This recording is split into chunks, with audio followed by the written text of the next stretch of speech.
تحریک انصاف اور اسٹیبلشمنٹ میں کیا آپ سمجھتے ہیں کہ ڈائریکٹ مذاکرات ہو سکتے ہیں یا آپ کے تھرو ہی ہوں؟ کیونکہ مذاکرات تو آپ کو پتہ ہی ہے اسٹیبلشمنٹ نہیں کرنے ہیں.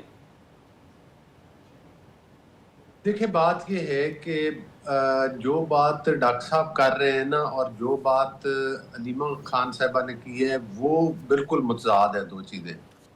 حالانکہ ڈاکٹر صاحب نے بڑی شوگر کوٹڈ طریقے کے ساتھ بات کو کور کرنے کی کوشش کی ہے لیکن پھر بھی الفاظ نے ان کا ساتھ نہیں دیا کہ وہ کیا کہنا چاہ رہے ہیں اور کس طرح سے ایکسپلین کریں اس بات کو.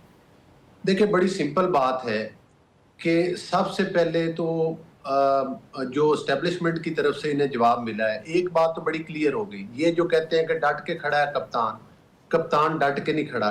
کپتان ترلوں پر ہے اور ترلے جو ہیں وہ بہنوں کے بیان کے ذریعے پوری قوم کے سامنے آ چکے ہیں. سر رانا ثناء اللہ صاحب کہہ رہے ہیں وہ ہماری نہیں مان رہا، آپ کیسی بات کر رہے ہیں، عمران خان باہر نہیں آنا چاہتا. کچھ لو اور دو کا کوئی ٹرانسلیشن رضا بھائی کے پاس ہو، آپ کے پاس ہو سلمان، تو مجھے ضرور بتا دے. میں تو ایک ناقص العقل انسان ہوں، مجھے تو نہیں سمجھ آ رہی کہ اس لو اور دو کی کوئی اس سے بہتر ٹرانسلیشن بھی ہو سکتی ہے. انہوں نے بڑی کلیئر بات کی. اچھا میرے سوال کا جواب دے دیں آپ.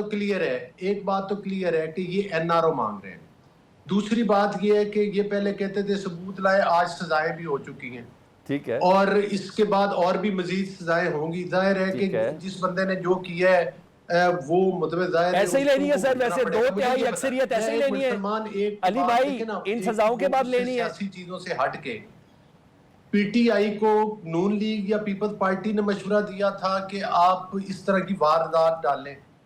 کون ان کو سمجھانے والا تھا، کون ان کو مشورہ دینے والا تھا کہ آپ یلغار کر دیں ریاست کے اوپر؟ ٹھیک ہے.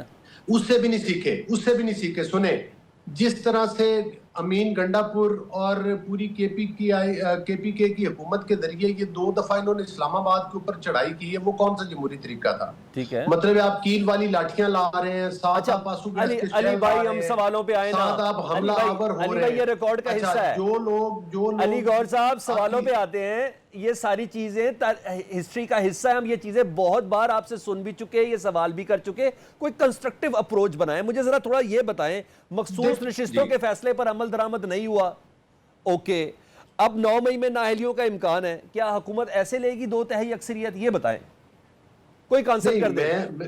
دیکھیں بات یہ ہوتی ہے کہ انہوں نے ہر سیاسی پارٹی کو تو چور اور ڈاکو کہتے ہیں. ٹھیک ہے. جب خود ان کی تلاشی لی جاتی ہے تو بہت بڑے بڑے سکینڈل بنتے ہیں. چلیں اس بات کو بھی چھوڑیں.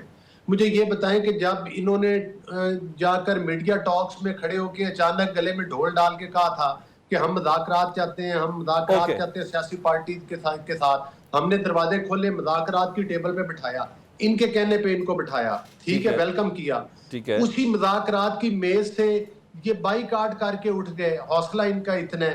اس کا مطلب یہ ہے کہ یہ پولیٹیکل پارٹیز کے ساتھ بات کرنا ہی نہیں چاہتے. یہ پولیٹیکلی اپنا راستہ نکالنا ہی نہیں چاہتے. یہ صرف اور صرف ان کو ایک ہی طریقہ آتا ہے. پھر این آر او کس سے مانگ رہے ہیں؟ کو آگ لگا دو کوئی دھونس کے ذریعے. سر پھر این آر او کس سے مانگ رہے ہیں؟ نہیں آنے دے گی. ارے علی گور صاحب بتائیں پھر P D I N R O کس سے مانگ رہی ہے؟ آپ کے ساتھ بیٹھتی نہیں ہے. طریقہ کار سب سے پہلے جو آپ نے غلطی کی ہے اس کو تو تسلیم کریں نا. میرے سوال کی آواز نہیں آتی کیوں رضا بھائی؟ ایسے ہی ہے نا رضا بھائی، آپ کو آ رہی ہے؟